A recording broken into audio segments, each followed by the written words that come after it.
इस तरीके से एक्सप्लेन करूंगी कि बोर्ड एग्जाम में इस नॉवेल के रिगार्डिंग कोई भी क्वेश्चन आए आप लोग उसको अटेम्प्ट करके ही आओगे। तो ये जो सेकंड नॉवेल है, सेकंड नॉवेल से बोर्ड एग्जाम में वैसे तो देखने जाओगे तो 2 क्वेश्चंस होते हैं 2 मार्क्स के लिए, चाहे वो थीम बेस्ड हो, सेटिंग बेस्ड हो, प्लॉट बेस्ड हो, कैरेक्टर बेस्ड हो, कुछ भी हो। आई प्रॉमिस यू कि इतने अच्छी तरीके से आप लोगों को मैं एक्सप्लेन करूंगी कि आप लोगों को ये समझ में आएगा। So without wasting our time let's start our today's session, today's lecture, that is 4.2 novel to serve with love. अब आप लोग बोलोगे ये क्या है, what is this to serve with love. अब इसमें आप लोगों को डाउट होगा ना, कुछ तो नया आप लोगों को दिख रहा है, टू सर्व विथ लव।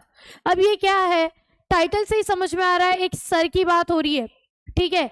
ये जिस किसी भी सर की बात हो रही है बेटा, वही हमारे मेजर कैरेक्टर है, वही हमारे मेन कैरेक्टर है, वही हमारे हीरो है, जिनका नाम E.R. ब्रेथवेट है। क्या है उनका नाम? E.R. Braithwaite. To serve with love, तो आपको कहीं ना कहीं पे कुछ तो समझ में आ रहा होगा कि एक प्यारे सर, ठीक है, एक ऐसे सर मतलब जिनके अंदर सिर्फ बच्चों के लिए प्यार ही है। तो स्टोरी क्या है, पहले उस बात को समझो। स्टोरी काफी इंटरेस्टिंग है, आप लोगों को शायद काफी ज्यादा मजा भी आएगा जब आप लोग ये स्टोरी सुनोगे। तो टाइम वेस्ट नहीं करते, to serve with love start करते हैं। इसको लिखा है यूस्टिस एडवर्ड रिकार्डो ब्रेथवेट, ठीक है, जिनका born year is 27 January 1912 and death year is 12 दिसंबर 2016। 12 दिसंबर में बात कर रही हूँ, 12 दिसंबर मंथ ही चल रहा है 2016। known as E.R. Braithwaite was a Guyanese-born British-American novelist, writer, teacher and diplomat, best known for his story of social condition and racial discrimination against black people. He was the author of one of the famous 1959 autobiographical novel To Serve with Love.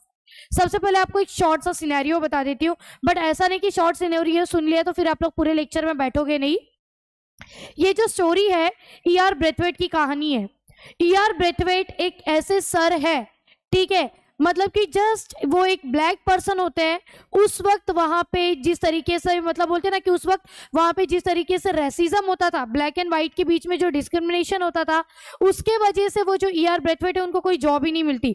सबसे पहले वो air force में रहते हैं, oil refinery engineer. जब तक world war रहता है तब तक वो वहां के ब्रिटिश लोगों की तरफ से ही लड़ते हैं वॉर में, ठीक है, तब तक उनकी काफी ज्यादा रिस्पेक्ट होती है।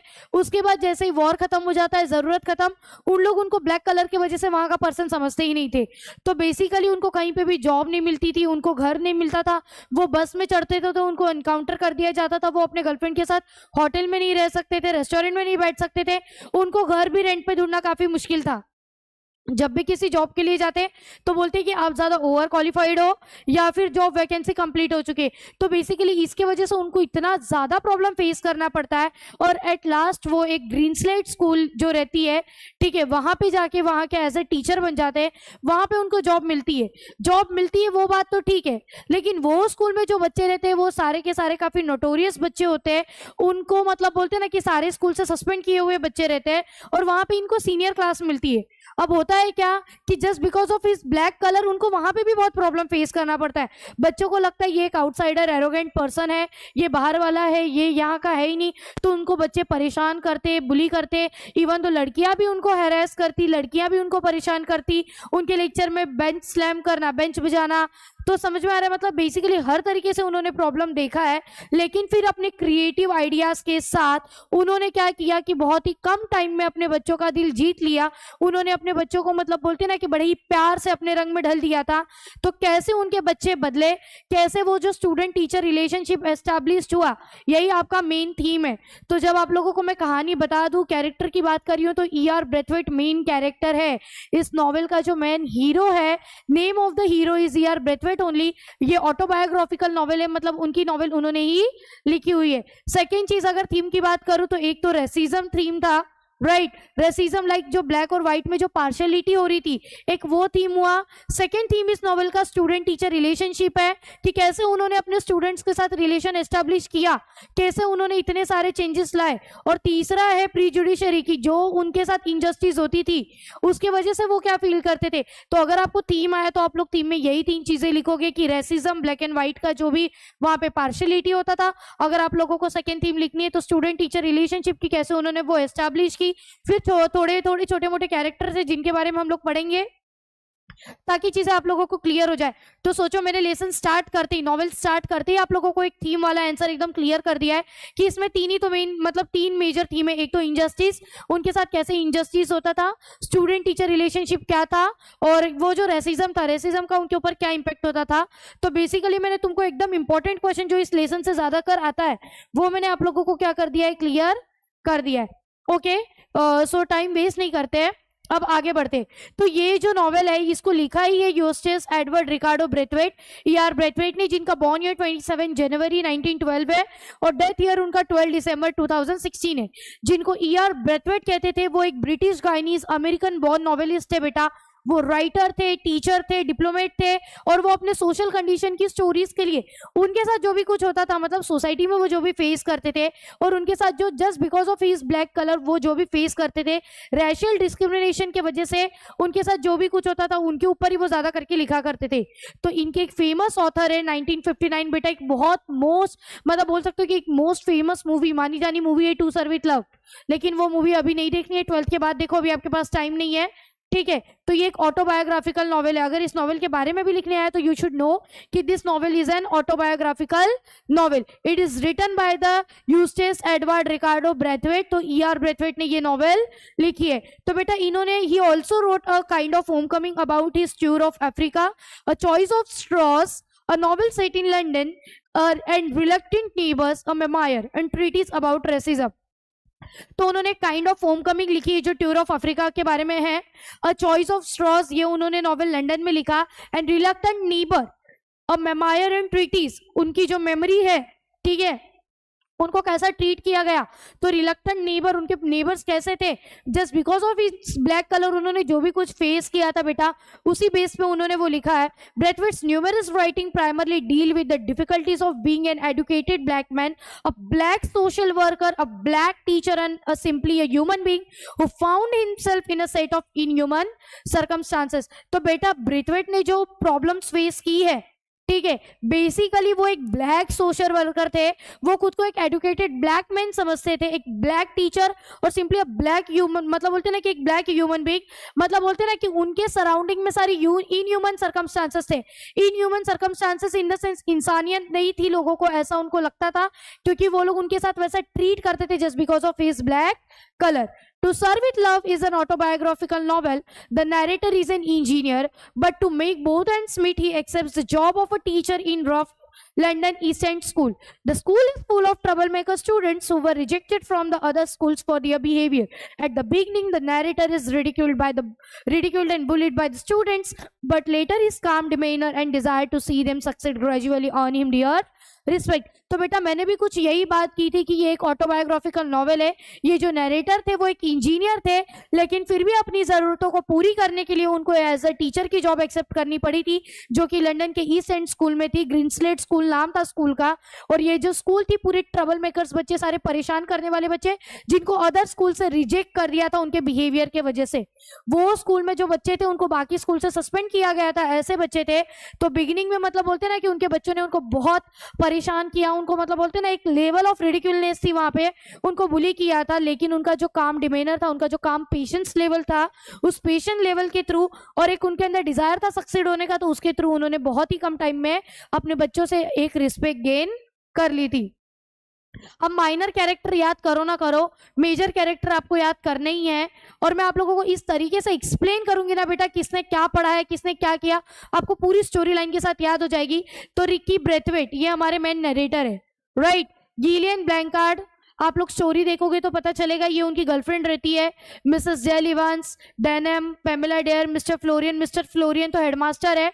और उसके अलावा जो बाकी नेम्स दिए हैं बेटा, तो उसमें कुछ टीचर है और कुछ क्या है उसके मतलब ब्रेथवेट के स्टूडेंट्स हैं।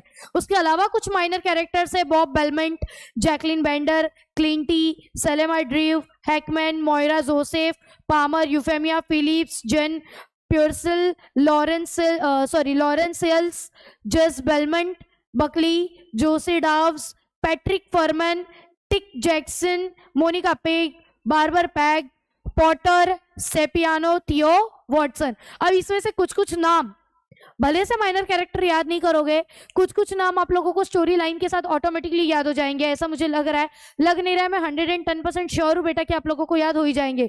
बट इतना याद रखो फिलहाल के लिए कि जो हमारा मेन कैरेक्टर है, हमारा जो हीरो है मूवी का, hero of the story, hero of the novel, hero of this movie जो भी है, वो कौन है? E.R. ब्रैथवेट है। कौन है बेटा? वो E.R. ब्रैथवेट है। ओके, तो कैरेक्टर में E.R. ब्रैथवेट को याद रख लो। अब समरी ऑफ द नॉवेल समझते हैं, ज्यादा कुछ टफ है नहीं। To serve with love is a work of fiction based on the life of the author E.R. Braithwaite. The main character E.R. Braithwaite works as an engineer in an oil refinery. He served in the Royal British Air Force in the war. After the war, being a black person, he was unable to find employment. As a last resort, he applied in a school to become a teacher. Surprisingly, he is accepted at the Green Slate School in London's East End and is set to teach the senior classes of the school. तो बेटा बात करते ये जो कहानी है to serve with love, ये एक फिक्शन बेस्ड स्टोरी है, राइट और ये ऑथर के लाइफ की है क्योंकि ये ऑटोबायोग्राफी है। तो इसके जो मेन कैरेक्टर है वो हमारे E.R. ब्रैथवेट है, जो एक इंजीनियर थे oil refinery, royal British air force में उन्होंने काम किया था वॉर के टाइम पे। वॉर के बाद एज अ ब्लैक पर्सन उनको कहीं पे भी एम्प्लॉयमेंट नहीं मिल रही थी और एट लास्ट बेटा वो एक एज अ स्कूल, मतलब बोलते हैं ना स्कूल में टीचर बनने के लिए जॉब अप्लाई करते। सरप्राइजिंगली उनको जहां पे जॉब मिलती है वो रहती है ग्रीन स्लेट स्कूल लंदन के ईस्ट एंड में, जहां पे उनको सीनियर क्लासेस को पढ़ाना होता है। यही चीज तो मैं आप लोगों को कभी से बता रही हूँ। While reading the novel, we have to understand that the time period in which the story takes place is very important. Braithwaite finds that even though he considered himself British and has served in the Royal Air Force, the English do not consider him to be one of them. This makes Braithwaite bitter about the English and the colonialism as well as about his white students. Braithwaite's teaching positions start out roughly and he is embarrassed time and again. He considered his students disrespectful, ill-mannered and mischievous, while his students considered him to be an arrogant outsider, unfamiliar with the social environment in which they have grown up. The student harassed him from the day one, slamming their desks during his lecture, using foul language, and bullying him to a great extent. Even the girl student do not spare a moment to harass Braithwaite. In a reaction to that, Braithwaite verbally scolded to the girls for acting in an unladylike manner and being unruly in the class. तो बेटा कहानी वही दी है कि ये novel आपको read करते वक्त ये समझ में आ जाएगा कि कौन से टाइम पीरियड पे ये नॉवेल लिखा गया है। क्योंकि हम लोगों ने फर्स्ट नॉवेल में ही पढ़ा था कि जब भी आप लोग नॉवेल पढ़ते हो तो उस वक्त के लोगों का mind, their gesture, their type, मतलब बोलते हैं ना कि टाइम, प्लेस, सब कुछ हमारे माइंड के सामने आने लगता है। तो हमें वैसे ही ये नॉवेल पढ़ते वक्त समझ में आ जाएगा कि ये कौन सा टाइम पीरियड में ये स्टोरी ली गई है। ब्रेथवेट को ये पता चलेगा कि ब्रेथवेट मतलब बोलते हैं ना कि भले से खुद को ब्रिटिश समझता था, उसने वहां के रॉयल एयरफोर्स में वो उनके लिए वॉर में था, लेकिन इंग्लिश उसको ब्रिटिश नहीं समझते थे। और इसी की वजह से ब्रेथवेट के मन में उनके लिए कड़वाहट जो थी, जो मतलब उस वक्त कॉलोनियलिज्म था कि ये हमारे यहाँ का नहीं है, ये मतलब बोलते हैं ना कि ये यहाँ का ब्रिटिश नहीं है, ये व्हाइट पर्सन नहीं है, तो उसकी वजह से वो जो भी फेस करता था, तो इसके वजह से ब्रेथवेट के मन में वो व्हाइट पर्सन और as well as white student को लेके काफी ज्यादा क्या थी, बिटरनेस थी। तो ब्रेथवेट की जो टीचिंग स्टार्ट हुई थी वो काफी मतलब बोलते हैं ना कि रफली थी, कुछ अच्छी थी नहीं। वो बार बार एम्बेरेस होते रहते थे, उनके बच्चे उनको एक डिसरिस्पेक्टफुल, इल मैनर्ड समझते थे और बच्चों को वो एकदम, वो भी बच्चों को एकदम कि हाँ इल मैनर्ड है, मिस्चीवियस है, इनको कुछ भी नहीं पता, बात करने का तरीका नहीं है। ब्रेथवेट भी उनको वही समझते थे। ब्रेथवेट के बच्चों को लगता था ये एक आउटसाइडर, एरोगेंट है क्योंकि ये ब्लैक कलर का है, ये व्हाइट है नहीं, ठीक है, इसको हमारी सोशल कंडीशन क्या है वो पता ही नहीं है। तो बच्चे उनको और भी ज्यादा हैरेस करते फ्रॉम डे वन से बेटा, और क्या करते थे, बुली करते थे। इवन तो लड़कियां भी कोई मौका नहीं छोड़ती थी, गर्ल्स स्टूडेंट भी क्या करती थी कि मतलब बोलते हैं ना उसको हैरेस करना। फिर जैसे आप लोग बेंच बजाते हो तो वो लोग भी अपने डेस्क को स्लैम करते थे, तो ये सारी चीजें उन लोग करते थे। और बदले में ब्रेथवेट क्या करते थे, गर्ल्स जो अनलेडी लाइक बिहेवियर है तो वो उनको मार तो सकते नहीं थे, तो वो वर्बली स्कोल्ड करना, तो बेसिकली वो अपने उन लड़कियों को मुंह से डांटते थे और उनके पास कोई ऑप्शन तो था नहीं, right. When you understand that his outburst has not gained him any respect and cooperation from the students, he changes teaching and handling tactics and he decides to interact with them as though they are adult and respectable person. He requires every girl be referred to as Miss and that his students call him Sir. At first, the students find this level of difference ridiculous and unnecessary. However, they come around after only a few weeks, completely changing both their hygienes and their attitudes towards one another.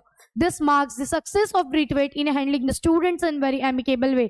तो मतलब ब्रीथवेट को पता था कि ये इस तरीके से गुस्सा निकाल के, बच्चे तो वैसे ही, अगर मैं भी इस तरीके से गुस्सा निकालूंगा तो इस तरीके से उनको कोई भी रिस्पेक्ट नहीं गेन होगी, ये उनको पता था। तो उन्होंने बच्चों को हैंडल करने का टैक्टिक्स ही चेंज कर दिया, उन्होंने अपने तरीके में ही चेंज ला दिया। उन्होंने बच्चों के साथ एक रिस्पेक्टेबल एडल्ट पर्सन समझ के ट्रीट करना शुरू किया। उन्होंने हर लड़कियों के आगे, हर गर्ल के आगे उन्होंने मिस लगाना शुरू किया, और उनके बदले में उन्होंने बोला कि बच्चों को कि आप लोग मुझे सर बुलाएंगे। तो बदले में स्टार्टिंग में तो ये जो डिफरेंस था, उन लोगों को हंसी आती थी, रिडिकुलस लगता था, मजाक लगता था, उन लोग सीरियस थे नहीं। लेकिन बहुत ही कम टाइम में उन लोग को ये आदत हो गई कि उन लोग उनको सर बोलने लगे, और लड़कियों को मिस करके प्रेफर किया जाने लगा, मिस करके उनको बुलाने लगे थे। तो इससे हाइजीन और एटीट्यूड, स्टूडेंट्स का और टीचर का हाइजीन और एटीट्यूड एक दूसरे के टुवर्ड्स चेंज हो रहा था, और यहीं से ब्रीथवेट को स्टूडेंट को हैंडल करने में, मतलब बोलते हैं ना कि एक सक्सेस मिला था। To increase the class cultural exposure, he takes them on field trips and excursions to the museums and theaters to everyone's surprise. Many of the students have never been. A white female teacher, Gillian Blanchard, accompanies the class on these excursions. This marks the beginning of a friendship between Blanchard and Braithwaite. Similarly, Braithwaite's relationship with his students is tested many a times. तो बेटा अब और भी ज्यादा बच्चों का दिल जीतने के लिए, क्लास का एक्सपोजर बढ़ाने के लिए वो बच्चों को क्या करते थे, फील्ड ट्रिप पे लेके जाते थे, वो बच्चों को म्यूजियम्स में लेके जाते थे, थिएटर्स में लेके जाते थे। तो इनमें से कुछ बच्चों ने तो ये कभी भी देखा ही नहीं था, राइट। और बेटा जब भी ये जाते तो इनके साथ एक वाइट फीमेल टीचर आती थी जिसका नाम था गिलियन ब्लैंकार्ड। स्टोरी में देखोगे तो यही आगे चल के ब्रेथवेट की गर्लफ्रेंड बनती है।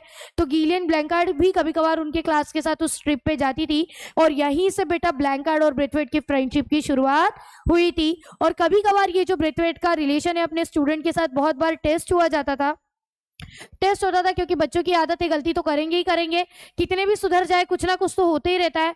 तो although his student frequently disappoint and hurt him, he learns to forgive them. The students constantly surprise him with more maturity, empathy and knowledge.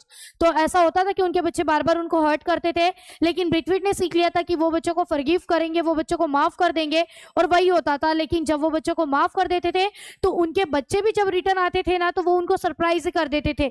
मतलब एक अलग मैच्योरिटी, एक अलग एम्पैथी, जैसे सिंपैथी होती है वैसे एम्पैथी, कि अब हम लोग ये चीज नहीं करेंगे, अलग नॉलेज के साथ वो रिटर्न आते थे। Another fact of this story which greatly affect its narrative lies in the heavy history of colonialism, its dark consequences, mental and physical trauma that increase Braithwaite's hatred and dread for British. He constantly feels that prejudicial effect of colonialism while living in England after World War II. And these negative experiences frequently shape his thoughts and actions. Braithwaite is surprised and shocked by the condition in which these students live, and also the physical trauma of the war that can be seen throughout his teaching environment. तो बेटा दूसरा जो fact है वो है कि बेटा ये हैवी हिस्ट्री ऑफ कोलोनियलिज्म का जो वो डार्क कॉन्सिक्वेंस दिया है, कि जो मेंटल उनको टॉर्चर होता था, मेंटली और फिजिकली ट्रॉमा वो जो फेस करते थे जस्ट बिकॉज ऑफ ब्रिटिश, उनका कलर डिफरेंट होने की वजह से, ठीक है। तो वर्ल्ड वॉर 2 के बाद जो निगेटिव एक्सपीरियंस उन्होंने फील किया था, ठीक है, तो उनके वजह से उनके थॉट एक्शंस, उनको चिड़चिड़ होना, मतलब बोलते ना कि वो जो कंडीशंस थी सराउंडिंग की कि ये बाहर का है, उसी कंडीशन में उनके बच्चे भी रहते थे। तो बच्चों को भी समझना, लाइक वो जॉब भी उनकी जो शुरू हुई वो एक फिजिकल ट्रॉमा के साथ शुरू हुई थी। तो मतलब बोलते ना कि इसका इम्पैक्ट उनके टीचिंग इन्वायरमेंट पे भी काफी ज्यादा हुआ था। तो ये सारी प्रॉब्लम जो उन्होंने फेस की है वो एक चीज आप लोगों को देखने मिलेगी। अब मुद्दे की बात है, theme of the novel, theme का क्वेश्चन आता है काफी टाइम। तो आप लोगों को जैसे मैंने आप लोगों को बताया कि 3 थीम है। स्टूडेंट टीचर, अगर आप लोग बुक पेन लेके बैठे हो तो you should underline this, you should highlight this कि student teacher relationship, prejudice and racism are the major themes of the novel. तो याद रखना कि स्टूडेंट टीचर रिलेशनशिप की कैसे ब्रेथवेट ने अपने बच्चों का दिल जीता, आप लोग देखोगे आगे के नॉवेल में। नॉवेल काफी बड़ी है, एंड तक बने रहो ताकि आप लोगों को समझ में आए। प्रीजुडिस एंड रेसिज्म, तो उस वक्त उनके साथ जिस तरीके का अन्याय होता था, इनजस्टिस होती थी, और रेसिज्म जैसे मैंने आप लोगों को बोला कि ब्लैक एंड व्हाइट के बीच का जो डिफरेंस था, यही 3 मेजर थीम है इस नॉवेल की। E.R. Braithwaite gets a job of a teacher in rather rough and notorious school. He finds that the students belong to a background that is not suitable for learning and their overall development and progress. He noticed that the students are in no mood to change their attitudes and behavior. Braithwaite, with his novel and creative ideas, innovative techniques and understanding the students' psychology ultimately wins their hearts in no time. Though he was bullied, harassed, mentally and physically tortured many times, he didn't lose his patience and continued implementing his novel ideas and techniques that help him to bring a significant change in his students' lives. तो बेटा E.R. Brathwaite को job मिली थी, कैसी job मिली थी? अब student teacher relationship की बात हो रही है ना, जब थीम लिखोगे कि theme of this novel is student teacher relationship, racism, prejudice, तो जब बच्चा लोग ये चीज लिखोगे तो यू शुड नो ना कि क्या लिखोगे कि E.R. ब्रैथवेट को जॉब जो मिली थी वो कहाँ मिली थी? टीचर की जॉब मिली थी। E.R. ब्रैथवेट को टीचर की जॉब मिली थी, जो कि एकदम मस्तीखोर नोटोरियस बच्चों का स्कूल था, ठीक है, जहां पे स्टूडेंट ऐसे बैकग्राउंड से बिलोंग करते थे जो पढ़ने के मूड में ही नहीं थे, जो पढ़ने के लिए सुटेबल ही नहीं थे, ठीक है, जिनका ओवरऑल डेवलपमेंट करना काफी मुश्किल था। लेकिन उसने यही जब देख लिया कि बच्चे अपना एटीट्यूड चेंज करने के लिए रेडी नहीं है, बिहेवियर चेंज करने के लिए रेडी नहीं है, तो ब्रीथवेट ने अपने क्रिएटिव आइडियाज के साथ, अपने नॉवेल के आइडियाज के साथ, अपने टेक्निक्स के साथ अंडरस्टैंडिंग करके स्टूडेंट की साइकोलॉजी को समझा और ultimately wins their hearts in no time.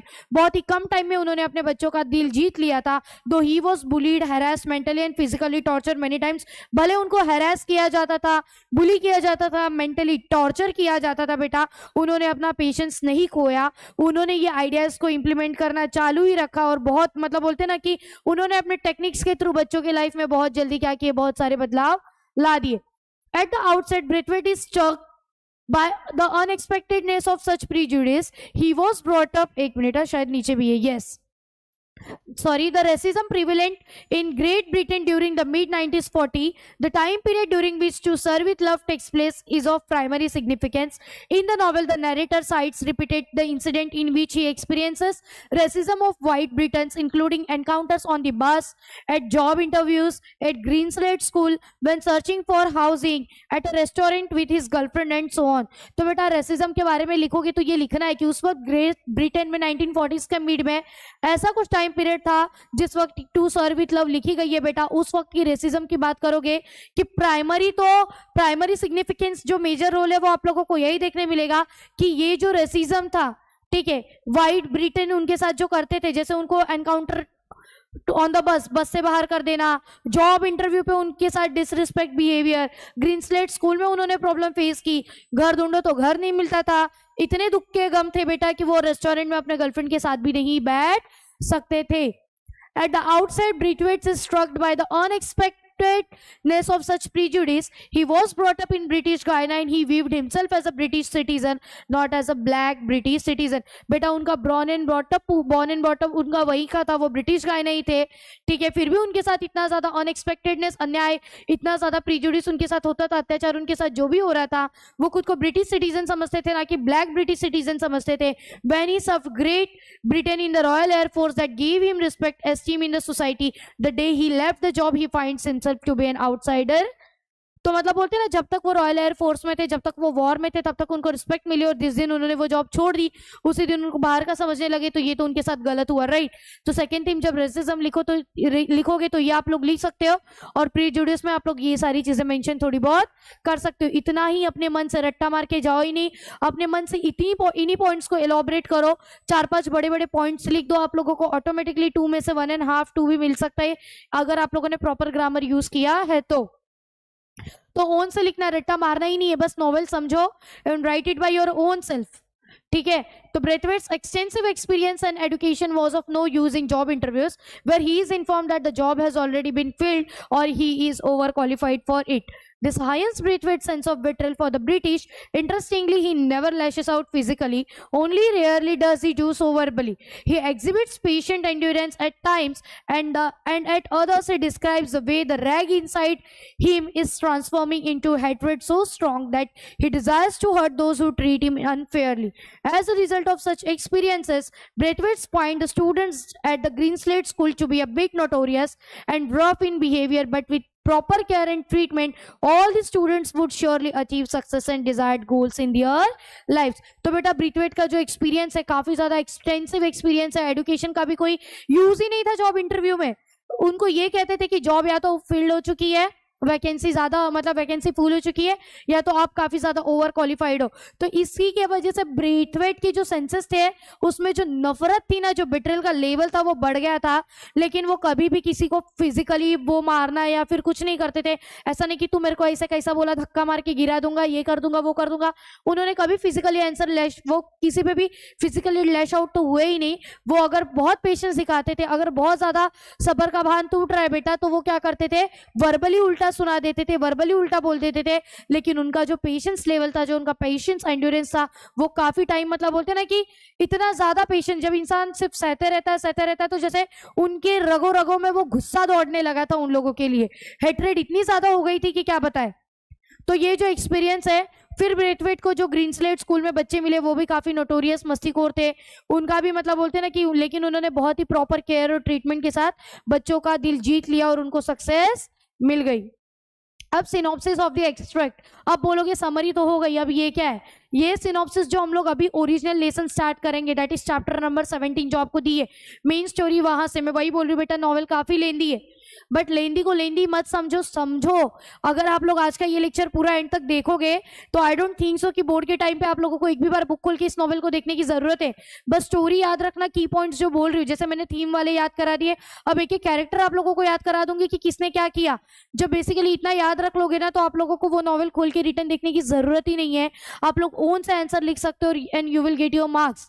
तो सोच लो, अगर आज आप लोग 1-1.5 घंटा यहाँ पे दोगे तो शायद ये आप लोगों के लिए प्रॉफिटेबल ही होगा। In this extract, Braithwaite recounts the half-yearly report of the Students' Council, in which the students of this school report to the faculty and the other students on what they have been studying thus far. Braithwaite's class representatives speak knowledgeably about their coursework and place a considerable amount of emphasis on how much they have been learnt about different people, cultures, customs and the importance of international and interracial cooperation. तो बेटा अब आप लोग एक देखोगे कि ये जो ग्रीन स्लेट स्कूल है वहां पे हाफ ईयरली रिपोर्ट था। निंजा हथौड़ी कार्टून देखा होगा या जो भी कार्टून देखते हो, डोरेमोन वगैरह, तो देखो स्कूल में हाफ ईयरली रिपोर्ट होता है। Half yearly report in the sense कि एक सेमेस्टर में आप लोगों ने क्या स्टडी की। निंजा हथौड़ी का एक एपिसोड होता है जहाँ पे कुछ हमारा ऐसी निंजा टेक्निक कर देता है कि कोई वो कोगा निंजा रहता है ना, कोई एक ऐसी निंजा टेक्निक कर देता है बेटा वो कि वो कैनीची की मम्मी वश में आ जाती है और उसकी मम्मी बन जाती है। तो हमारा अपने पेरेंट्स मीटिंग में यही हाफ ईयरली रिपोर्ट में कैनीची की मम्मी को लेके आता है खुद की मम्मी बना के। मम्मी एक्सचेंज वाला कुछ एपिसोड है, तो उसमें ऐसा एक हाफ ईयरली रिपोर्ट दिखा है। इवन डोरेमोन वगैरह भी देखते रहोगे तो बहुत बार देखा होगा कि हाफ ईयरली रिपोर्ट स्कूल की होती है। ओके, तो ऐसे ही यहाँ पे दिया है कि ब्रेथवेट ने भी जो हाफ ईयरली रिपोर्ट की बात की है स्टूडेंट काउंसिल की, तो ये जो स्टूडेंट मतलब ये जो रिपोर्ट होती है वहां पे स्टूडेंट क्या करते हैं, स्कूल के फैकल्टी को रिपोर्ट देते हैं। तो पूरा का पूरा यही रहता है रिपोर्ट का मतलब कि उन्होंने क्या सीखा, ठीक है, कि स्टूडेंट ने उतने टाइम में क्या सीखा है। तो ब्रेथवेट के जो क्लास रिप्रेजेंटेटिव थे बेटा, उन्होंने तो जो भी चीजें सीखी थी बहुत ही नॉलेजेबली तरीके से उन्होंने बताई थी, ठीक है। और उन्होंने जो भी चीजें सीखा कि कैसे different people, different culture, custom और कैसे इंटरनेशनल और इंटररेशियल, ब्रेथवेट ने अपने बच्चों को इतना तो सिखा दिया था ना कि उनके बच्चे जो डिस्क्रिमिनेशन था, जो डिफरेंस था, वो करना भूल गए थे। उनके बच्चे भेदभाव भूल गए थे। उनके बच्चों को ये पता चल गया था कि सभी लोग एक जैसे हैं। और जब आप लोग देखोगे ना तो उनके बच्चे ज्यादा ज्यादा इसी टॉपिक पे बोलेंगे। तो इससे पता चलता है कि ब्रेथवेट ने अपने बच्चों का ब्रेन वॉश कितने अच्छी तरीके से किया था, मतलब कि उनकी जो अच्छी टीचिंग थी उसका कितना अच्छा इंपैक्ट हुआ था बच्चों के ऊपर, वो आप लोगों को देखने मिलेगा। Miss Joseph and Denham, both students of the Braithwaite's class, presides over the meeting. हर स्कूल में एक हेड बॉय और एक हेड गर्ल होते हैं, तो समझ लो कि ब्रेथवेट सीनियर क्लास के क्लास टीचर थे, तो उनके क्लास के जो बच्चे थे वो हेड बॉय और हेड गर्ल थे, मिस जोसेफ एंड डेनम। तो मिस जोसेफ हेड गर्ल थी और ये जो डेनम था he was the head boy. Both students of the Braithwaite class presides over the meeting. तो यही लोग मीटिंग मतलब बोलते ना कि आगे बढ़ा रहे थे, शुरुआत इन्हीं से हुई थी। Eight the outside mister Florian the headmaster addressed the meeting with a lengthy but well received presentation. One after another, each class gives a brief report of their progress through their chosen representative on what they have been studying in each subject so far. A panel of teachers is chosen for each class to answer any questions regarding the report submitted by the class. तो बेटा सबसे पहले miss Joseph और denim ही आए, head boy head girl आए, ठीक है। उन लोगों ने फंक्शन स्टार्ट किया। तो मिस्टर फ्लोरियन आए, हेडमास्टर। जब भी प्रिंसिपल आते तो उनका काम ही होता है कि हम लोग क्या सेलिब्रेट करने जा रहे हैं। जैसे एनुअल डे ही हो गया तो प्रिंसिपल का काम होता है, हम लोग मतलब बोलते हैं ना कि क्या बताया जाता है, कि स्कूल ने क्या किया, स्कूल ने क्या क्या अचीव किया, अब हमारा स्कूल और क्या चेंजेस करने जा रहा है। तो मिस्टर फ्लोरियन ने भी वही किया, वो हेडमास्टर थे, याद रख लो अगर एग्जाम में आया मिस्टर फ्लोरियन के बारे में लिखना। तो mister Florian was the headmaster of green slate school, वो हेडमास्टर थे वो स्कूल के। उन्होंने उस मीटिंग में स्कूल के बारे में मतलब बोलते ना अच्छा खासा प्रेजेंटेशन दिया। अब एक के बाद एक क्लास आई बेटा, उन्होंने उनके हर क्लास से रिप्रेजेंटेटिव चूज किए गए थे बोलने के लिए कि किसने क्या सीखा, ठीक है। तो और उसके बाद पैनल ऑफ टीचर्स को भी सिलेक्ट किया गया था कि जो भी बच्चों के क्वेश्चन आंसर्स होंगे रिपोर्ट के बाद जो भी डाउट होंगे वो डाउट को मतलब बोलते हैं ना कि सॉल्व करने के लिए। The lowest class begins first, and it is obvious that as the student progress through the ranks, there is a marked development in their ability to express themselves. Mr. Braithwaite's class, being the oldest, was the last to present their report. तो बेटा शुरुआत तो lowest class से होती है। और बेटा जैसे छोटे छोटे बच्चे, जब भी कोई फंक्शन होता है ना, छोटे बच्चों के डांस से लेके अगर आप लोग बड़े बच्चों का या तो कोई इलोक्यूशन कॉम्पिटिशन ही ले लो, छोटे बच्चे जो बोलते हैं और बड़े बच्चे जो बोलते हैं उसमें लेवल बहुत काफी लेवल का डिफरेंस होता है। तो छोटे बच्चों ने रिपोर्ट बोलना शुरू की, छोटे से जब बड़े तक गए तो वहां पे आप लोगों को अच्छा खासा डेवलपमेंट दिखने को मिलेगा कि छोटे बच्चे कैसे रिप्रेजेंट करते हैं, फिर उसके बाद की क्लास ने कैसे रिप्रेजेंट किया, फिर उसके बाद की क्लास ने कैसे रिप्रेजेंट किया। तो मिस्टर ब्रेथवेट की जो क्लास थी यार, ब्रेथवेट की वो सबसे सीनियर क्लास थी तो ओल्डेस्ट थे वो लोग, तो सबसे लास्ट में वो लोग नहीं रिप्रेजेंट किया। Miss Joseph begins the highest classes proceedings by clarifying that the common theme underlying all your studies, this term is the interdependency of mankind. Potter speaks in the field of maths, focusing on how greater understanding in the world is fostered by the use of common weights and measures. Miss Pagan Jackson speaks on the geography. Miss Deere and Foreman discuss the subject of physiology, with a Foreman stealing the show by exhibiting a model of human skeleton and stressing the class conclusion that basically all people were the same. Miss George represents on the history and Miss Joseph on domestic science. Denham creates a stir by speaking on the required subjects of the PT and games, complaining that the class was ill-conceived and pointless. तो बेटा mister Joseph ने शुरू की, ठीक है। तो उन्होंने common understanding बताई कि कैसे इंटरडिपेंडेंसी ऑफ ह्यूमन काइंड, कि कैसे एक ह्यूमन दूसरे ह्यूमन पे डिपेंडेंट है।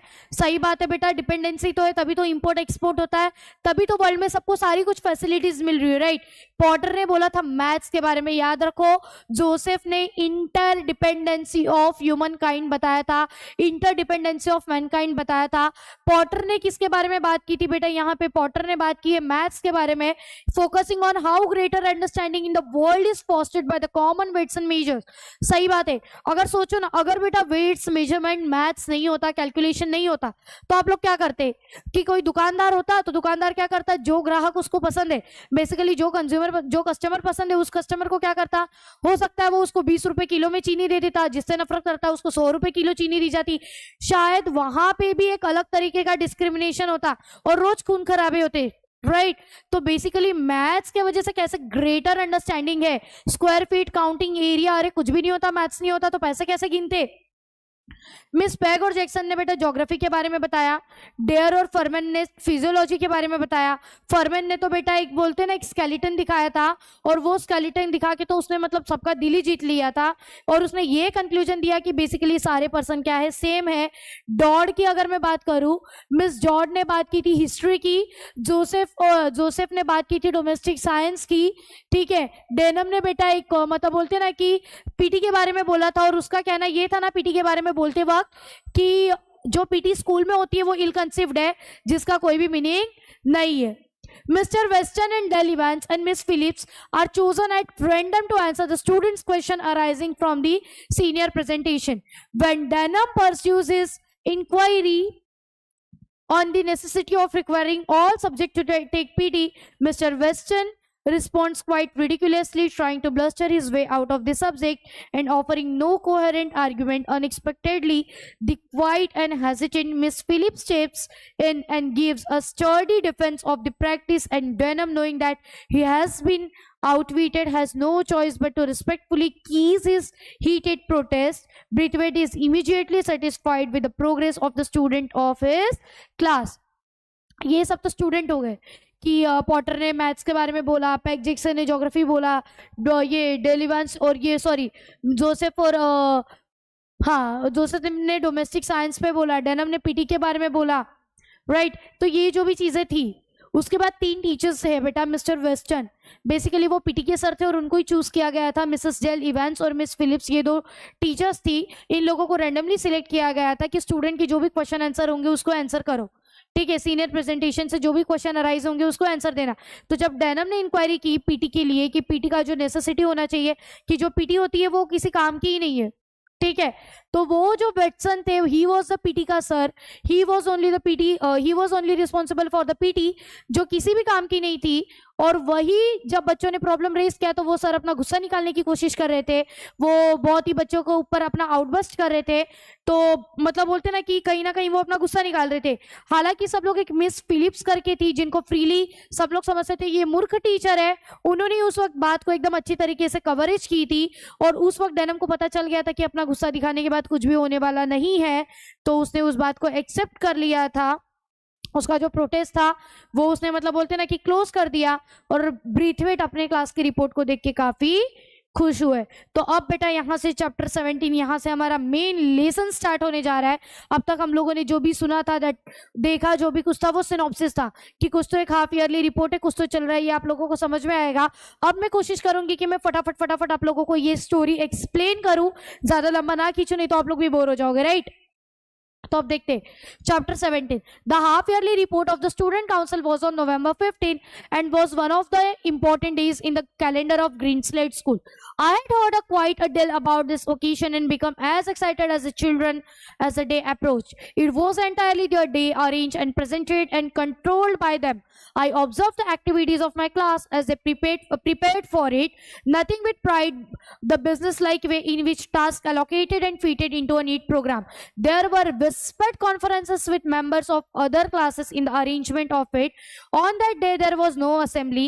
The children arrived smartly dressed and polished, and Miss Joseph and Denham, who seemed to be the important officials for the occasion, moved about among their colleagues, ensuring that each one was ready to play his or her part.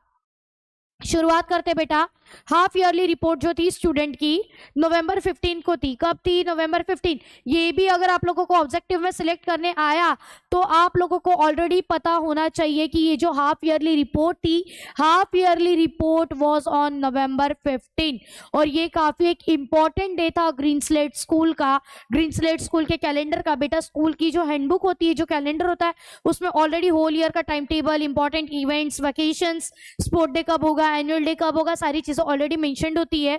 तो in the same way कि green slate school के calendar में ये एक important दिन था, तो उन्होंने इस ओकेजन के बारे में काफी कुछ सुना था। और जैसे जैसे दिन पास आ रहे थे, जैसे जैसे बच्चे एक्साइटेड हो रहे थे, वैसे वैसे वो भी एक्साइटेड हो रहे थे, क्योंकि ये पूरा का पूरा दिन बच्चों द्वारा अरेंज किया हुआ, बच्चों के द्वारा प्रेजेंट किया गया हुआ, बच्चों के द्वारा कंट्रोल किया गया दिन था। उन्होंने देखा था कि उनके क्लास के जो बच्चे हैं, मतलब बोलते हैं ना, ऐसा एक्टिविटी प्रिपेयर कर रहे थे जैसे कोई बिजनेस रन करते हैं ना, उस तरीके से। और बीच बीच में क्या होती थी कि वहां पे कुछ कुछ कॉन्फ्रेंस भी होती थी रिप्रेजेंटेटिव्स के साथ, अदर क्लास के मेंबर्स के साथ।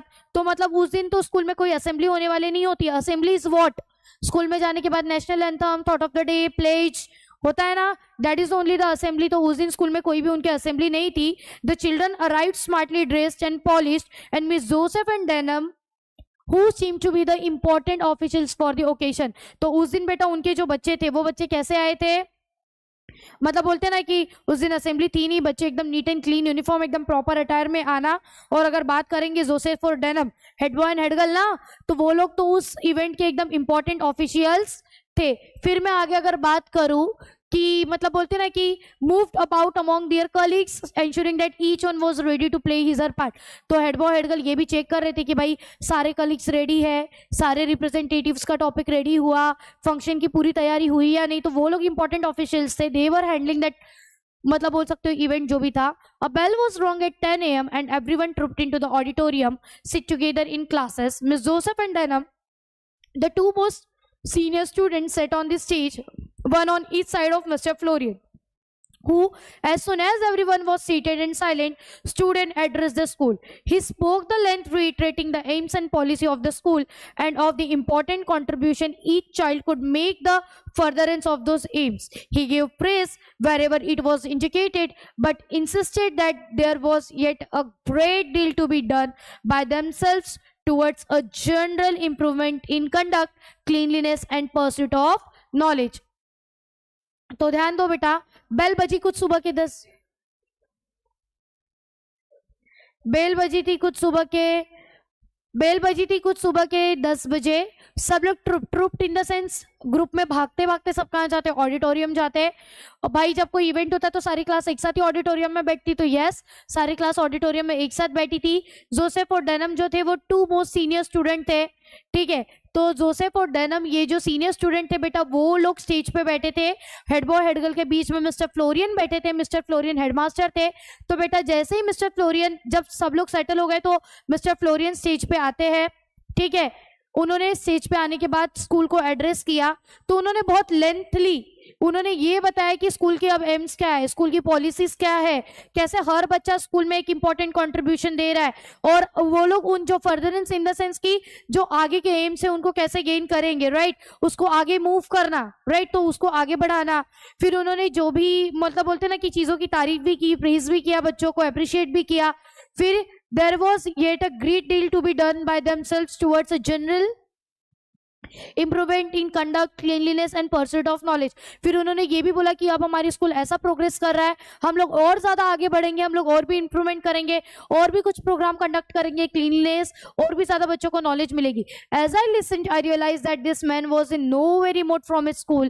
His remarks all show that he identified himself with it and everyone in it. He then wished them success with the council meeting and left the stage to tremendous applause। तो बेटा जब Brathwaite ने mister Florian का भाषण सुना, speech सुना, वो speech सुनने के बाद उनको ये रियलाइज हुआ कि ये इंसान सिर्फ स्कूल को चलाता है या सिर्फ स्कूल को रिमोट करता है, ऐसा नहीं है। ये इंसान खुद को वो स्कूल के अंदर ही पाता है। He found himself in this, मतलब himself with it and everyone in it. तो उनके अकॉर्डिंग ये इंसान मतलब बोलते हैं ना स्कूल का whole and soul. Mr Florian के लिए स्कूल ही होल एंड सोल है, और वो स्कूल को ही अपना सब कुछ समझते हैं। वो उनके लिए कितना इंपॉर्टेंट है ये उनका मतलब कहना था। Things moved quickly into gear.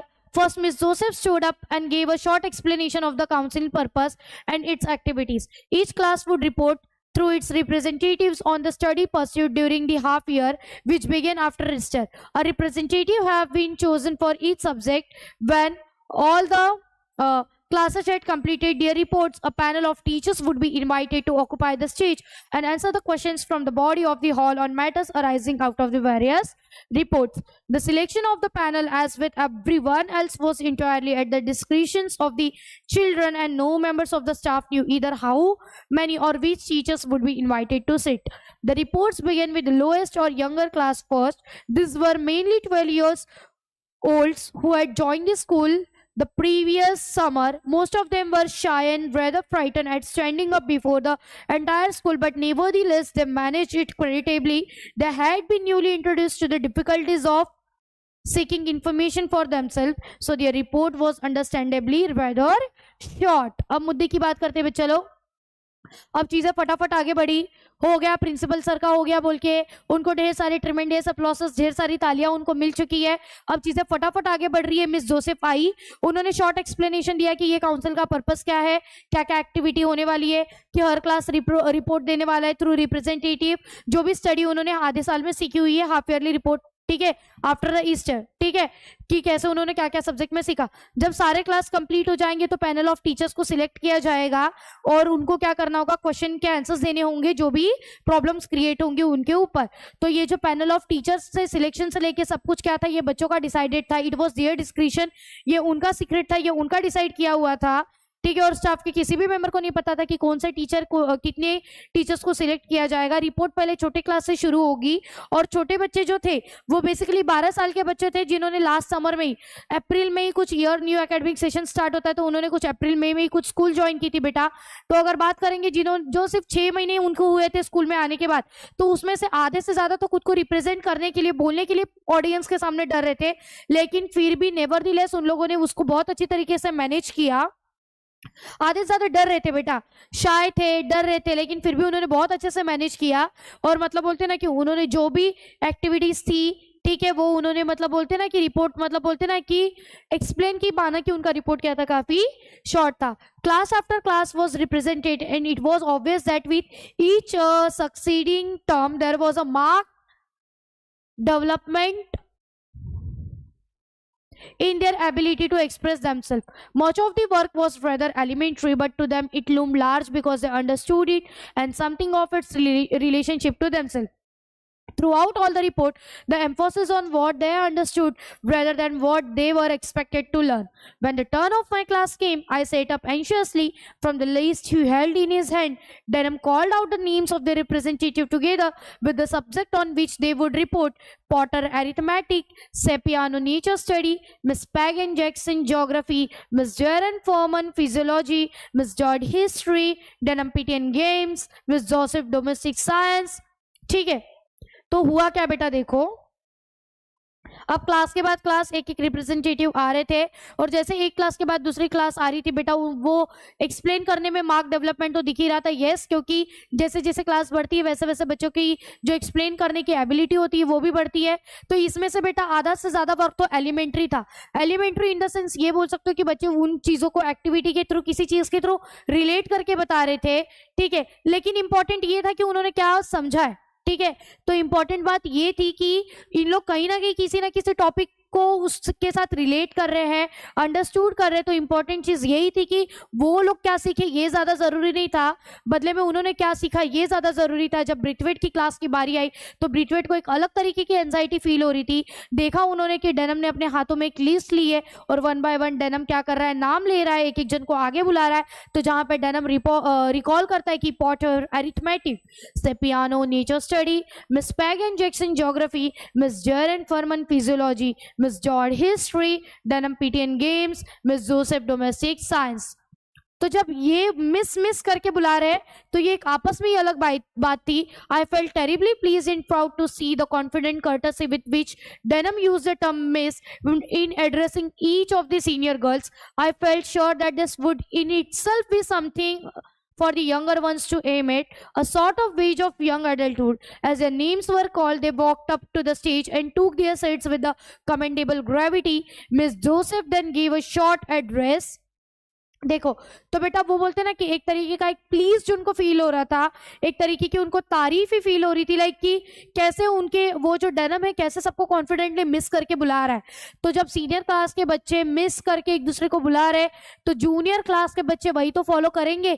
तो जूनियर क्लास को अपने मतलब बोलते ना कि यंगर क्लास को अपने सीनियर से सीखने के लिए ये कुछ बात थी, ठीक है।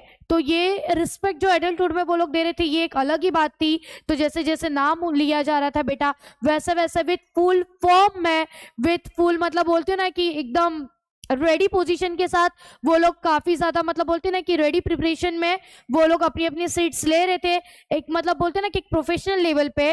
तो जोसेफ ने बेटा एक शॉर्ट में सारी चीजें एक्सप्लेन की और जो भी लेसन्स थे मतलब बोलते ना कि ये बताया, जोसेफ ने ये बताया कि कैसे उनके लेसन्स उनको ब्रदरहुड सिखाते हैं, ब्रदरहुड ऑफ मैनकाइंड सिखाते हैं, बंधुत्व, भाईचारा, फ्रेटर्निटी जो आप लोग बोलो कि कैसे हर मैनकाइंड एक दूसरे पे डिपेंडेंट है, and that they had been learning through each subject how all mankind interdependent in spite of geographical location and difference in colour, races and creeds, ठीक है। तो जोसेफ का यही कहना था कि बेटा चाहे कुछ भी हो जाए, सब जियोग्राफिकल रीजन सबका अलग अलग है लेकिन हम इंपोर्ट एक्सपोर्ट तो करते हैं ना, भले सबका कलर क्रीड अलग अलग है लेकिन सारी जो मैनकाइंड है वो एक दूसरे पे इंटरडिपेंडेंट है, ठीक है। देन वो पॉटर को बुलाती, मतलब पॉटर को बुलाया जाता है, देन वो पॉटर को बुलाती है। तो पॉटर बेटा मैथ्स के बारे में बात करने वाले रहते, तो पॉटर वेट्स और मेजर्स के बारे में बता रहे हैं, रिलेशनशिप बता रहे हैं वो ग्राम, किलोग्राम एंड पाउंड का, okay.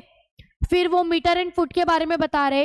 He said that the world one or other of those two methods was either in use or understood, and that it was a symbol of the greater understanding which was being accomplished between peoples.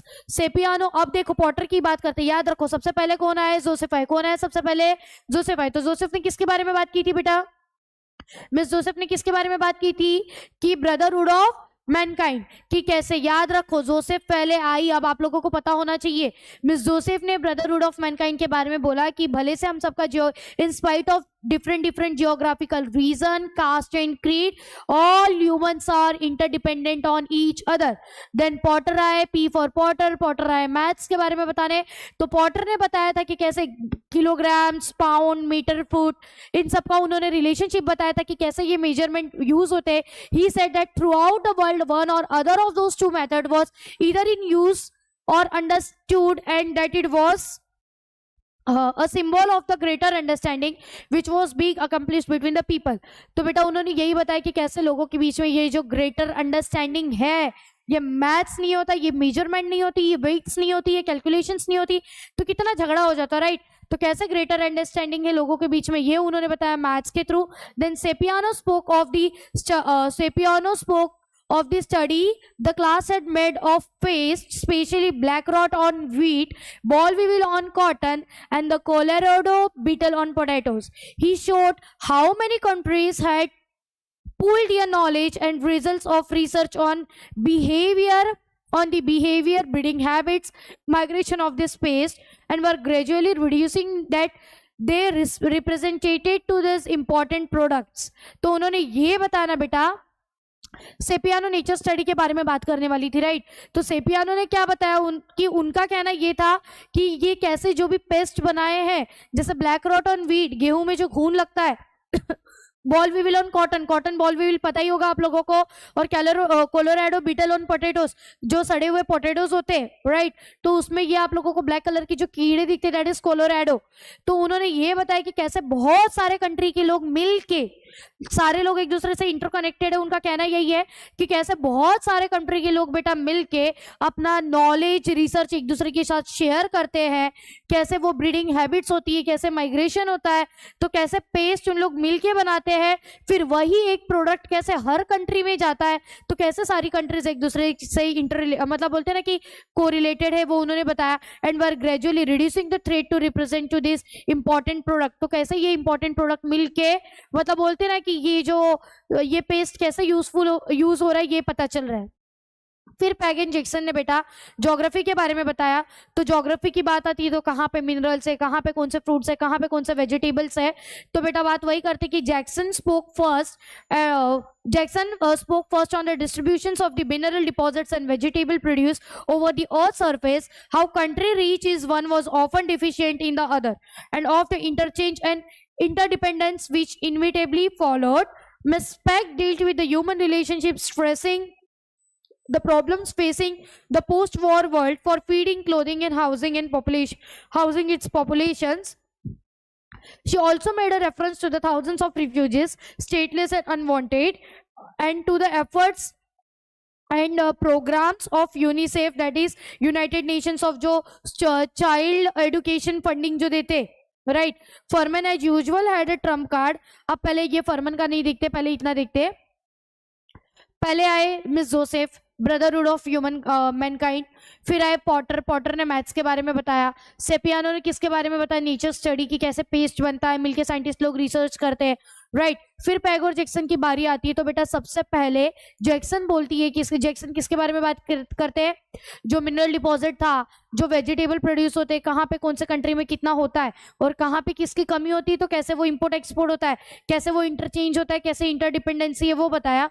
Peg ने ये बताया, miss peg ने ये बताया कि बेटा world war के बाद कैसे प्रॉब्लम हुई लोगों को, खाने के, कपड़े के, रहने के, फीडिंग, क्लोथिंग, हाउसिंग, रोटी, कपड़ा, मकान, फूड, शेल्टर, क्लोथ की जो प्रॉब्लम हुई थी पॉपुलेशन को, ये बताया. और कैसे जो यूनाइटेड नेशंस का जो चाइल्ड एजुकेशन का मतलब बोलते हैं ना कि कैसे वो कुछ ऐसे ऑर्गेनाइजेशंस है जो एफर्ट्स दे रहे हैं बच्चों के लिए, मतलब बोलते हैं ना कि जो उस कंडीशन को कंट्रोल में लाने की कोशिश कर रहे हैं. फिर फरमन ने तो बेटा जब आए तो उन्होंने ट्रम्प कार्ड ही फेंक दिया. उसने अपने स्लीव्स उठाए और उसने ऑफ स्टेज वेल्श और एलिशन को कुछ तो ऐसा इशारा किया, ठीक है. तो उन लोग कुछ ऐसा स्केलेटन बन के आए थे, गैलोस पहन के आए थे. When this arrangement had been set up, there was a skeleton hanging from a hook screwed into the top of its skull, gently revolving at the end of the cord. This was somewhat in the nature of comic relief, and the school showed its approval by laughing uproariously, but levity soon evaporated when Furman began to speak. His voice was clear and precise, and he had a strong sense of the dramatic. फिर बारी आई Furman की। चलो peg और Jackson का तो हो गया geography के बारे में। जब फरमन की बारी आती है बेटा, फरमन किसके बारे में, फरमन जब बोलना शुरू करती है, फरमन आता है तो वो आते ही एक ट्रम्प कार्ड फेंक देता है। ट्रम्प कार्ड फेंक देना इन द सेंस कि भाई वो कुछ अलग ही कर रहा है, उसने अपने स्लीव्स उठाए और किसी को तो इशारे किए, तो वो जो नाम दिए वहां पे एलिसन वॉल्सन जो भी है, वो लोग क्या करते हैं कि कुछ स्केलेटन के स्केलेटन पहन के आ जाते हैं, स्केलेटन का हुलिया स्ट्रक्चर लेके आ जाते हैं जिसमें खोपड़ी भी लटकी हुई रहती है कॉर्ड से। ओके तो फिर मतलब बोलते ना, जब ये ऐसा कुछ नजारा होता है तो पूरे स्कूल वाले हंसने लगते हैं। ये उन लोग उसको लाफ मतलब बोलते ना कि एक बहुत जोर से उस ऑडिटोरियम में शोर होने लगता है, ये क्या है, व्हाट इज दिस नाउ। लेकिन ये जो सिचुएशन थी, ये जो लेविटी थी, ये लाफिंग जो कंडीशन थी, ये जो ह्यूमर था, वो बहुत ही जल्दी एक सीरियस कंडीशन में कन्वर्ट हो गया। ठीक है, जब फरमन ने बोलना शुरू किया, उसकी वॉइस एकदम क्लियर थी, एकदम प्रिसाइज, मतलब बोलते एकदम सीरियस जोन में एकदम क्लियरली वो बोल रहा था, और एकदम ड्रामेटिक का एकदम स्ट्रॉन्ग सेंस था कि वो जो भी कुछ बोल रहा था उसका ड्रामेटिक मतलब बोलते ना कि ड्रामेटिक एक्सेंट के साथ वो बोल रहा था। एक्सेंट भी थे, एक्शंस भी थे। Calmly he told them that it was a female skeleton. बहुत ही शांति से उसने बता दिया ये तो फीमेल स्केलेटन है, और ये फैक्ट भी था, और वो कोई भी इजीली प्रूव कर देता ये फीमेल स्केलेटन है कि मेल स्केलेटन है। लेकिन वो लोग ये एश्योर नहीं कर सकते थे ये चाइनीज है, फ्रेंच है, जर्मन है, ग्रीक है, ना ही कोई ये बता सकता था कि ये ब्राउन है, व्हाइट है, या फिर दोनों का मिक्सचर है। And from them that he said that the class had concluded that basically all people were the same. Their trimmings might be different, but the foundations were all laid out according to the same blueprint.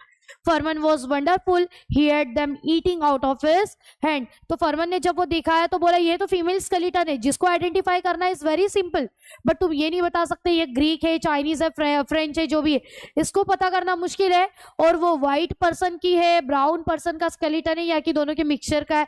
तो basically उसने ये बताया कि बेटा सबकी anatomy same है, हम लोगों ने पढ़ा होगा एनाटॉमी, तो सबकी एनाटॉमी, सबकी ट्रिमिंग्स, सबका फाउंडेशन, मतलब बोलते हैं ना कि सबका फाउंडेशन सेम ही है, भले से सबका स्ट्रक्चर अलग है, राइट। तो इससे ये ब्लूप्रिंट से ये पता चल गया। तो फरमन तो बहुत ज्यादा वंडरफुल था बेटा, उसने तो लोगों की इतनी सारी तालियां ले ली। अब मिस जेयर को पता था कि इसके बाद फरमन के इतने अच्छे परफॉर्मेंस के बाद वो कुछ भी बोलने वाली है, तो वो एंटी क्लाइमेक्स से रहेगा, तो बेचारी आती है कुछ बोलने, तो मतलब बोलते फरमन के परफॉर्मेंस के बाद उसको लगता है कि मेरा कुछ भी बोलना एंटी क्लाइमेक्स ही होगा।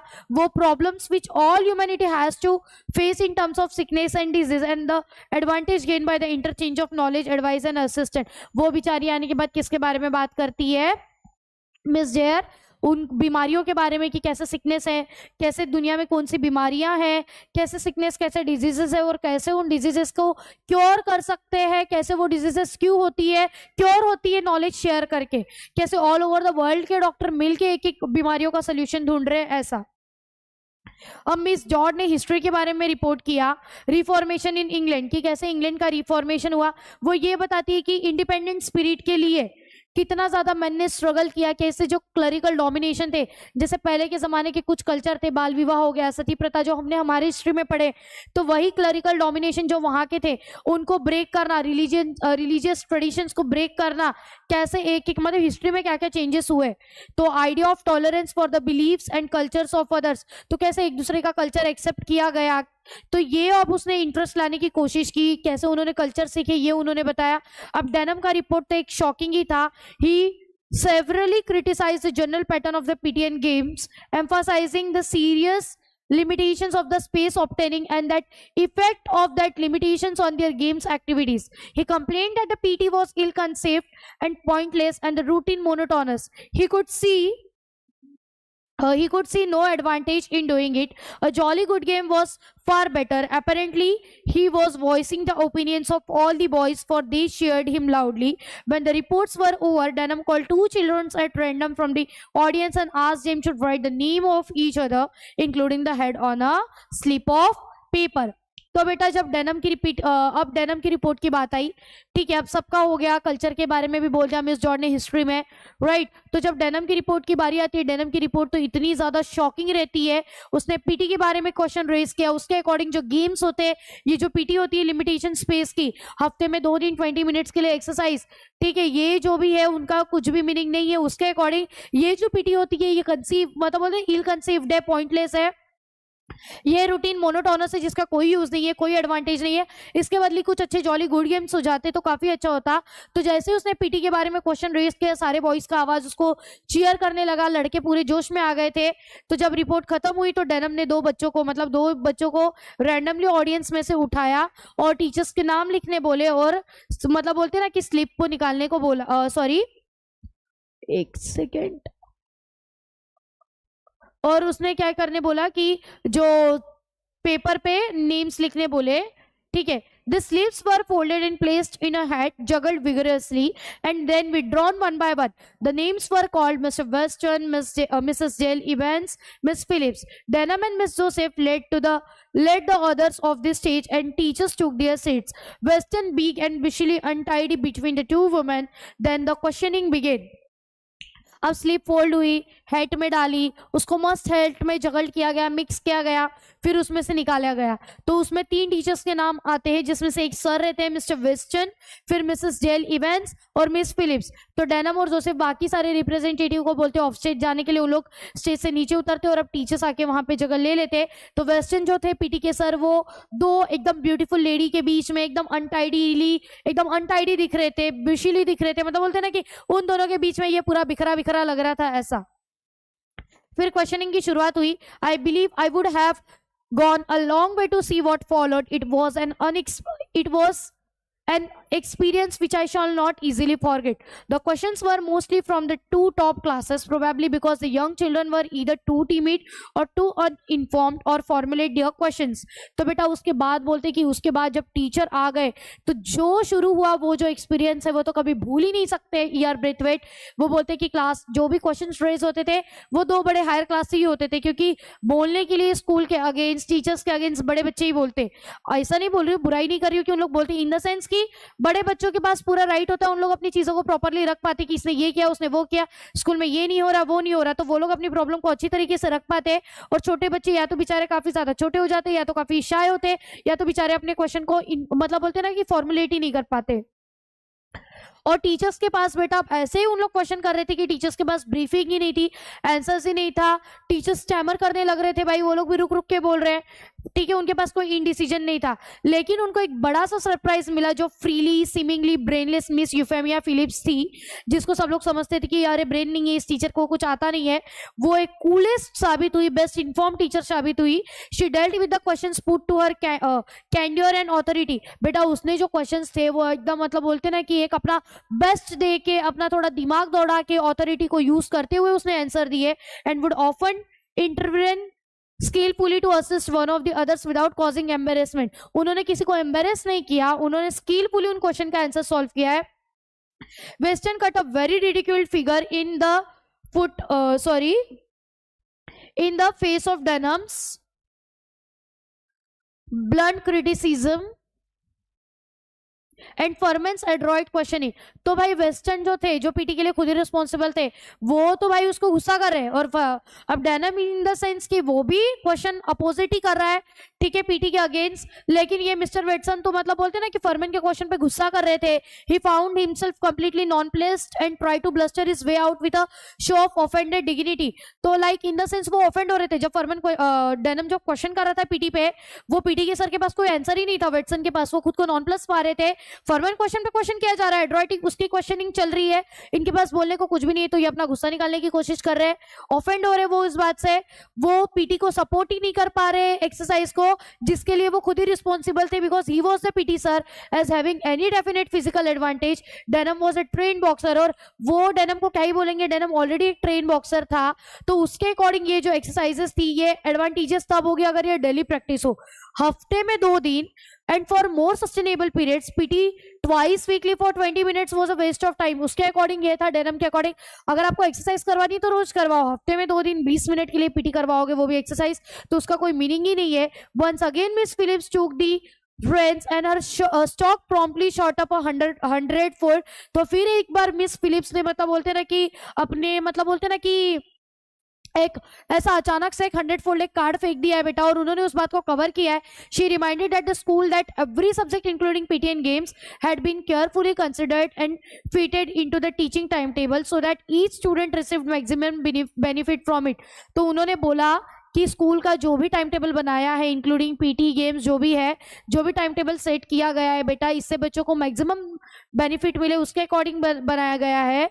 School with its limited facilities must be considered in terms of greatest goods for the greatest number. वो बोलते कि स्कूल, अब देखो स्कूल के पास जितनी फैसिलिटीज है, स्कूल उसके साथ ग्रेटेस्ट नंबर में ग्रेटेस्ट फैसिलिटी अच्छा करने की कोशिश कर रहा है बच्चों के लिए।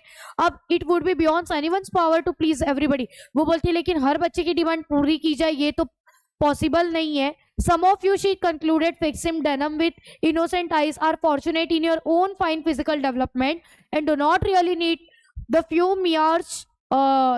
major helpings of PT and the games which this school can offer. Try to remember that there are others for whom our program is ideally suited.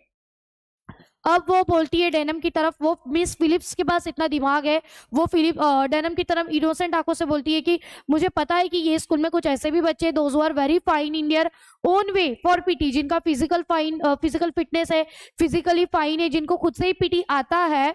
But ये तो सोचो कि स्कूल में ऐसे भी बच्चे हैं कि जिनको इस पीटी की जरूरत है, ठीक है, तो उनके लिए ये प्रोग्राम आइडियली सूट करता है। It may be that some of your older boys might even be able to help in that respect. तो इससे अच्छा जब आप लोगों को आता है एल्डर बॉयज को, तो आप लोग क्या करो कि बाकी के जो बॉयज है उनको आप लोग क्या करो, हेल्प करो। Denham was not to be put off by this sugary remark. अब डेनम इस जो प्यारा सा शुगरी रिमार्क था इनोसेंट आंखों से, टीचर ने बोला उल्टा आप लोग बड़े बच्चे हो, आप लोगों को अच्छे से आता है एक्सरसाइज, तो आप लोग छोटे बच्चों की हेल्प करो। तो अब डेनम के पास तो कुछ था ही नहीं बोलने के लिए। Why don't they take only the kids who need it? The rest of us can have a games of a football or something instead of doing a lot of daft things that is not good to us. लेकिन denim फिर भी नहीं रुका। Denim बोलता है फिर उनसे क्यों नहीं पीटी करवा लेते, एक्सरसाइज करवा लेते, जिनको जरूरत है। बाकी लोगों को गेम्स खेलने दो ना, अब हमारे लिए जब ये जरूरी नहीं है तो हमसे क्यों करवा रहे। This was a पोजर। तो ये जो बात थी बेटा एक तरीके से देखने जाएगी, एक बीच में से ही डेनम ने भी एक मतलब बोलते ना कि एक सस्पेंस वाली बात बोल दी थी, लेकिन फिर भी बेटा she came right back at him. लेकिन वो टीचर रिटर्न उसके बातों पे आती है। उसकी जो बेबी ब्लू आईज थी, ब्लू आईज देखो, वो टीचर की बेबी ब्लू आईज थोड़ी ट्विंकल करती है। वो बोलती है कि let's say it is a much an exercise of the mind as it is of the body. वो बोलती है बॉडी का एक्सरसाइज छोड़ दो, ये एक्सरसाइज करना ये तो माइंड का भी एक्सरसाइज है। डेनम को वो बोलती है the whole time table in the school is meant to help you in the world after you leave here and doing what you are told in spite of not liking it is part of the training. वो बोलती है कि denim, ये school का जो पूरा time table है including PT, वो इस तरीके से बनाया गया है कि आप लोगों को इससे ज्यादा प्रॉफिट हो, और जब आप लोग यहाँ से छोड़ के जाओ तो भी आप लोगों को ये काम आए। तो जो चीज आपको नहीं पसंद है, अगर आपको वो भी चीज करने बोली जा रही है, तो वो आप लोग एज अ ट्रेनिंग समझ लो, एज अ ट्रेनिंग कर लो। Will see the point in that, I feel sure that you will see the point in that. वो बोलती है मैं श्योर हूं कि तुम इस बात में पॉइंट समझोगे। That stop him. Poor Denham knew that he had been outwitted, but he could do nothing about